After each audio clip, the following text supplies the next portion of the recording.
जब हम ये कहते हैं कि इनर एनर्जी के साथ काम करना है तो सवाल ये उठता है कि इस एनर्जी के साथ हम काम कैसे करेंगे। इनर एनर्जी में इलेक्ट्रोमैग्नेटिज्म है, लेकिन ये तो सीधे तौर पर महसूस नहीं होती, तो फिर इसके साथ काम कैसे करना है। तो यहाँ ना इनर एनर्जी के साथ अगर काम करना है तो सबसे पहले अपने मन को आईने जैसा बनाना होगा। अब मन को आईने जैसा बनाने का मतलब क्या है? आपको हर थॉट का एक्सरे करना होगा। थॉट का एक्सरे कैसे करते हैं? जो भी थॉट मन में आए ना, उसे मन में थोड़ी देर ठहरने दीजिए और फिर देखिए कि सांसों पर इसका क्या असर पड़ रहा है। सांसें बहुत तेज चल रही है या सांसें शांत है, या फिर सांसों पर आपका ध्यान जाने से पहले ही आपका मन ना ये सोचने लगता है कि आपको दूसरों से आगे जाना है, दूसरों को पीछे रखना है या फिर किसी को हराना है। अगर ऐसी सोच आपके दिमाग में आ रही है ना, तो ये जहरीले सोच है। मन का आईना साफ नहीं है। सांसों पर भी अगर गलत असर पड़ता है तो भी मन का आईना साफ नहीं है। तो ऐसी स्थिति में करना क्या है? ऐसी स्थिति में आपको अपने थॉट को अफर्मेशन के जरिए रिवर्स करना है। ये थॉट के शुद्धिकरण की प्रक्रिया है, लेकिन हर थॉट को आप रिवर्स नहीं कर पाएंगे अफर्मेशन के जरिए, क्योंकि जो थॉट अमिगडाला से आ रहा है वहां पर काम करने का तरीका अलग है, वो अफर्मेशन से नहीं बदलते हैं। लेकिन ना ये शुद्धिकरण की प्रक्रिया बहुत ज्यादा जरूरी होती है, क्योंकि अगर हम इसे नहीं करते हैं ना, तो पता है क्या होता है? रेस्टलेसनेस और फीलिंग ऑफ एंजाइटी ये तो आने ही लगती है। इसके अलावा शरीर पर भी बहुत गलत असर पड़ता है। सबसे पहला असर तो आपके चेहरे पर दिखाई देगा, आपकी आंखों पर दिखाई देगा।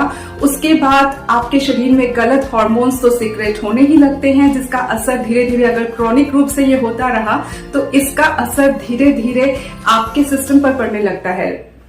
सर्कुलेटरी सिस्टम, डाइजेस्टिव सिस्टम सब इफेक्टेड हो जाता है। लेकिन क्वांटम लेवल पर ना इसका असर और भी भयंकर होता है। आपके ब्रेन, आपके हार्ट से जब नेगेटिव इलेक्ट्रोमैग्नेटिक वेव्स निकलते हैं, तब वो अपनी ओर वैसे ही इलेक्ट्रोमैग्नेटिक वेव्स को ना खींच करके ले आते हैं।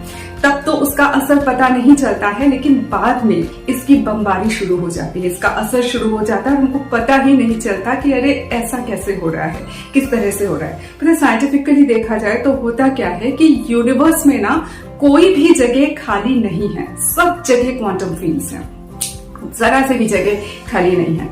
तो हम ना अपने शरीर से, हमारा जो क्वांटम फील्ड है उससे, हम यूनिवर्स के इस क्वांटम समंदर में जो कुछ भी दे रहे हैं ना, वो एक्चुअली ऊर्जा की दुनिया में हमारा एनर्जेटिक सिग्नेचर है। हम जो भी वहां देंगे वो लौट करके हम तक जरूर आएगा। ये जो एनर्जेटिक हस्ताक्षर है ना, ये किसी रबड़ से मिटाए नहीं मिटता।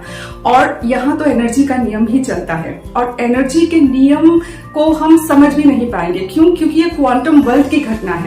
क्वांटम वर्ल्ड में क्या होता है? क्वांटम पार्टिकल्स सूरज की रोशनी से तेज दौड़ते हैं। इस वजह से ना इस वर्ल्ड में क्या हो रहा है ये हमको दिखाई ही नहीं देता। जब हमको दिखाई ही नहीं देगा तो हमको पता ही नहीं होगा कि कहाँ चीजों को फिक्स करना है। इजी फिक्स का तो सवाल ही नहीं उठता। तो काम करने का तरीका यहाँ एक ही होता है, वो ये कि हम लगातार अपने थॉट्स को प्यूरिफाई करते रहें।